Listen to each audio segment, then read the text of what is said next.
Bienvenidos a este Draw My Life acerca de los modelos de la discapacidad, donde nos enfocaremos en el primer modelo, que es el de prescindencia. La discapacidad ha tenido diferentes conceptos y forma de ver ante la sociedad.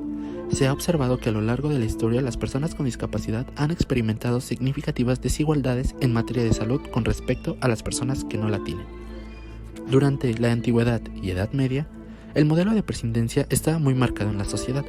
El motivo era religioso, pues se consideraba como un castigo de los dioses, además de pensar en que las personas con discapacidad no tenían nada que aportar a la comunidad y su vida carecía de sentido y no valía la pena. Para esto, su percepción del concepto de la persona con discapacidad era ser improductiva y una carga que deberá ser arrastrada por los padres o por la misma sociedad. Durante este modelo de prescindencia encontraremos dos submodelos, el eugenésico y el de marginación. Ambos tenían como característica principal el prescindir de las personas con discapacidad, es decir, no darles ningún tipo de importancia ni ningún tipo de oportunidad a estas personas. Submodelo eugenésico. Este tiene su origen en la antigüedad clásica y fue muy característico de los griegos. A los niños que nacían con alguna malformación o discapacidad se cometía infanticidio. De igual forma, las personas con alguna discapacidad eran vistas como burlas entre la sociedad. El concepto de persona en este modelo era que pertenecía al Estado y se encontraba consagrada a su defensa. El Estado tenía la facultad de evitar que sus ciudadanos fueran deformes o contrahechos, ya que en esos casos no serían de provecho para las necesidades de la comunidad. El concepto de la persona se diferenciaba en dos. La persona congénita, en donde los niños nacían con alguna deformidad y no se dudaba en recurrir al infanticidio.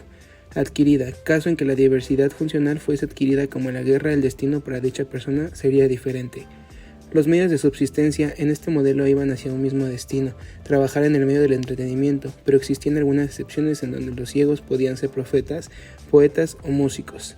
Las respuestas sociales muestran el menosprecio hacia la diversidad funcional y las clases sociales eran un factor en la determinación de la diversidad funcional del destino de la persona. Por ejemplo, en Esparta, los niños discapacitados eran asesinados debido a la regla de crear soldados perfectos. La decisión de permitir vivir al recién nacido era reservada a los miembros más ancianos de la tribu a la que pertenecía. Mientras que en Atenas el recién nacido era abandonado en una vasija de barro o en otro recipiente lejos de casa, fuera de la ciudad, donde podía morir de hambre o ser despedazado por las fieras, a no ser que alguien los recogiera en el caso de que sobrevivir tendrá un espacio muy reducido en la sociedad. En Grecia ya no se tenía la muerte, pero se tuvo la llegada del cristianismo, abrió una nueva opción para los niños y niñas con discapacidad. Vivían, pero alejados del núcleo social, ya que eran considerados inútiles y sin aportación social. Submodelo de marginación. Este tiene su origen en el cristianismo durante su expansión. Aquí se consideraba a la persona con discapacidad como objeto de compasión o como consecuencia del temor o rechazo por considerarlos objetos del maleficio.